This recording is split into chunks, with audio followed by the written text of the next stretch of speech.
ஓம் நமச்சிவாய வாழ்க. நாதன்தாள் வாழ்க.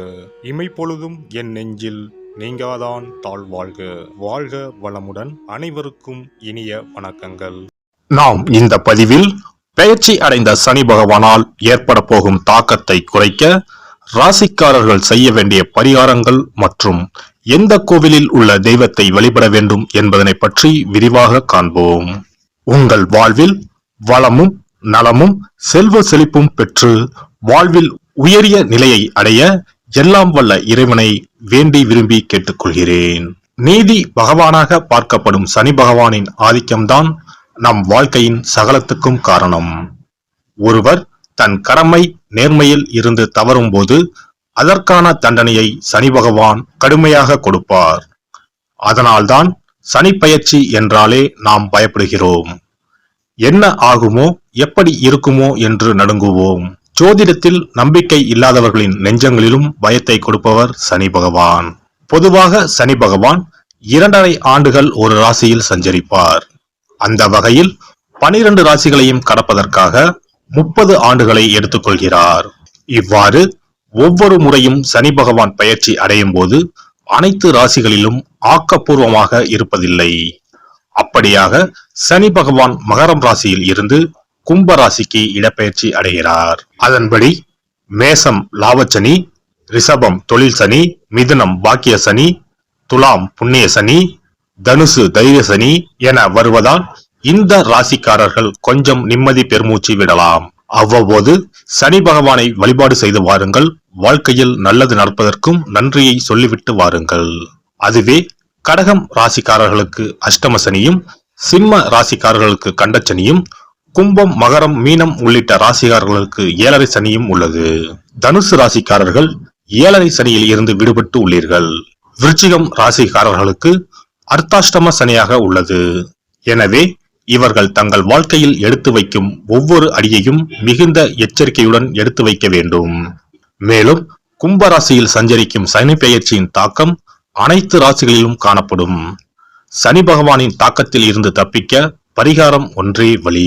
அதன்படி சனி பெயர்ச்சியால் பாதிக்கப்படும் ராசிக்காரர்கள் செய்ய வேண்டிய பரிகாரங்கள் மற்றும் எந்த கோவிலில் உள்ள சனி பகவானை வணங்க வேண்டும் என்று பார்க்கலாம். மிதுன ராசி அன்பர்களே, பாக்கிய சனி காலம் என்பதால் குடும்பத்தில் இருந்த குழப்பங்கள் நீங்கும். இனி வரும் சனி பகவான் உங்களுக்கு யோகங்களை அள்ளித்தரப் போகிறார். காரணம், குரு பகவானும் 11ஆம் வீட்டில் அமர்ந்து லாபத்தை தருகிறார். சனி பகவான் மிகச்சிறந்த தன யோகத்தை தரப்போகிறார். பாக்கிய சனி காலம் தொடங்குகிறது என்பதால் உங்களின் குல தெய்வத்தை விடாமல் கும்பிடுங்கள். இருப்பினும் சனி பகவானின் திருவருளை பெற, வாழ்வில் மேன்மை பெற விழுப்புரம் மாவட்டத்தில் உள்ள கல்பட்டு என்னும் ஊரில் அமைந்துள்ள அருள்மிகு சனீஸ்வரன் திருக்கோவிலுக்கு ஒரு முறை சென்று வாருங்கள். பல மாற்றங்கள் உங்கள் வாழ்வில் உண்டாகும். நமது வாழ்வில் எண்ணில் அடங்கா பல துயரங்கள் இருந்து கொண்டேதான் இருக்கிறது.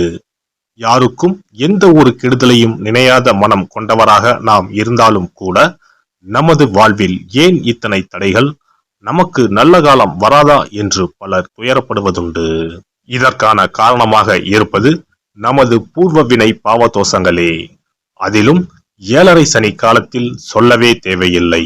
எங்கிருந்து எந்த வழியாக பிரச்சனை வரும் என்றே தெரியாது. ஒன்று போனால் இன்னொன்று என்று வரிசையாக பிரச்சனை வந்து கொண்டே இருக்கிறதே, என்ன செய்வது என்று பலரும் புலம்புவதுண்டு. கவலை வேண்டாம். சனியால் ஏற்படும் பிரச்சனைகளில் இருந்து விடுபட உதவும் ஓர் அற்புத கோவில் இதுவாகும். விழுப்புரம் மாவட்டத்தில் உள்ள கல்பட்டு என்னும் ஊரில் அமைந்துள்ளது அருள்மிகு சனீஸ்வரன் திருக்கோவில். இங்கு 21 அடியில் சிலை கொண்டு கனிவான பார்வையோடு கம்பீரமாக காட்சி தருகிறார் சனி பகவான். தனி கோவிலில் மூலவராக சனி பகவான் வேறெங்கும் இல்லாத வண்ணம் 21 அடி உயரத்தில் பிரம்மாண்டமாக காட்சி தருகிறார். 4 திருக்கரத்துடன் கரங்களில் சூலம், கத்தி, வில் மற்றும் அம்பு தாங்கி வலது காலை காகத்தின் மீது ஊன்றி நின்ற வண்ணம் காட்சி தருகிறார். மேலும் இவர் யோக நிலையில் இருப்பது இன்னும் சிறப்பான விசேஷமாகும். இங்குள்ள சனி பகவானை குடும்பத்தோடு சென்று தரிசித்து அவர் முன்பு சிறிது நேரம் தியானத்தில் அமர்ந்து நமது குறைகளை தீர்த்து சிறப்பான வாழ்வளிக்க வேண்டும் என்று மனதார வேண்டினால் நன்மை பிறக்கும். இத்திருத்தலத்தில் சனி பகவானோடு சேர்ந்து கணபதி, சிவன், பார்வதி, ஆஞ்சநேயர், தண்டாயுதபாணி என பல கடவுளின் பிரம்மாண்ட சிலைகள் உள்ளன. இங்குள்ள பஞ்சமுக ஈஸ்வரின் சிலை 11 அடி உயரம் கொண்டது. அதே போல இங்கு 18 அடியில் பிரம்மாண்டமான துர்க்கை சிலையும் உள்ளது. இங்குள்ள கணபதியின் சிலை தேசிங்கு ராஜா காலத்தில் அவரால் வழிபடப்பட்ட சிலை என்று கூறப்படுகிறது.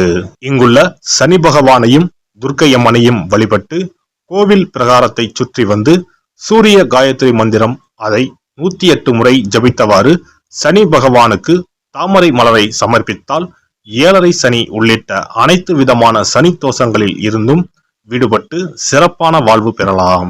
இந்த கோவிலின் நடை காலை 6 மணி முதல் பகல் 12 மணி வரையிலும் மாலை 4 மணி முதல் இரவு 9 மணி வரையிலும் திறந்திருக்கும். அதோடு சனிக்கிழமைகளில் இங்கு சனி பகவானுக்கு சிறப்பு வழிபாடு நடைபெறுகிறது.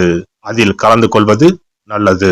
விழுப்புரம் பேருந்து நிலையத்தில் இருந்து திருச்சி ட்ரங்க் சாலையில் பயணித்து விழுப்புரம் டு மாம்பழம்பட்டு திருக்கோவிலூர் சாலையில் இடதுபுறம் திரும்பி மாநில நெடுஞ்சாலை எண் 7 பயணித்தால் கல்பட்டுவில் அமைந்துள்ள அருள்மிகு சனீஸ்வரர் கோவிலை அடையலாம். சம்பாதிக்கிற காசு எங்க போகுதுன்னே தெரியாது. தீராத நோய், கடன் மேலே கடன், இது போன்ற ஏதேனும் அறிகுறிகளுடன் என்ன செய்வதென்றே தெரியாமல் உள்ளீர்களா? எத்தனையோ கோவில் வழிபாடு, நோய்க்கு மருத்துவர்னு எதுக்குமே பயன் இல்லையா? கவலையை விடுங்க. இந்த கோவிலுக்கு மட்டும் குடும்பத்துடன் ஒருமுறை சென்று வழிபட்டு வாருங்கள். அதன் பிறகு தடைப்பட்டு இருந்த உங்களது வளர்ச்சியும் ஆரோக்கியமும் பிடித்த தோஷங்களும் விலகி ஓடுறத ஒரு சில நாட்களில் உணருவீர்கள். இத்திருக்கோயிலுக்கு செல்ல முடியாதவர்கள் வீட்டிலேயே சில எளிய பரிகாரம் செய்யலாம். சனிக்கிழமை தோறும் எல் தீபம் ஏற்றி வழிபடலாம். காகத்துக்கு சாதம் இடுவதும் மாற்றுத்திறனாளிகளுக்கு இயன்ற உதவிகளை செய்வதும் சிறப்பு. சனிக்கிழமை தோறும் சனி பகவானுக்கு இரும்பு அகல் விளக்கில் நல்லெண்ணெயில் தீபம் ஏற்றி வழிபட பலவித பலன்களை பெறலாம். கருங்குவளை மலர்களால் சனி பகவானுக்கு அர்ச்சனை செய்து வர நன்மைகள் பலவற்றை பெறலாம். வன்னிமர இலைகளை மாலைகளாக தொடுத்து சிவபெருமானுக்கு சனிக்கிழமை தோறும் சாற்றி வணங்கி வழிபடவும். சனிக்கிழமை அசைவ உணவு கண்டிப்பாக சாப்பிடக்கூடாது. சனிக்கிழமை தோறும் நல்லெண்ணெய் குளியல் செய்தால் கெடுதல் குறையும். விநாயகர் வழிபாடு செய்வது மிக உத்தமம். அனுமன் வழிபாடு சனி பகவானின் தொல்லைகளை குறைக்கும். விசேஷ நாட்களில் மண் அகலில் நெய், நல்லெண்ணெய், இலுப்பை எண்ணெய் 3 சேர்த்து பஞ்சு திரியிட்டு தீபம் ஏற்ற வேண்டும். இவ்வாறு விளக்குகள் ஏற்றி வழிபட்டால் சகல நன்மைகளும் சூழும். சாமி சன்னதியில் இந்த தீபங்கள் 2ஐயும் ஏற்றி வழிபடுவது இன்னும் மிகச் சிறப்பு. எல்லாம் வல்ல இறையருளால் நீங்களும் உங்கள் அன்பு குடும்பமும் உடல் நலம், நீலாயுள், நிறை செல்வம், உயர் புகழ், மெய்ஞானம் ஓங்கி வாழ்க வளமுடன். இந்த வீடியோ உங்களுக்கு பிடிச்சிருந்தா லைக் பண்ணுங்க, ஷேர் பண்ணுங்க அண்ட் சப்ஸ்கிரைப் பண்ணுங்க. பக்கத்துல இருக்க பெல் ஐகானை கிளிக் பண்ணுங்க. நன்றி, வணக்கம், வாழ்க வளமுடன்.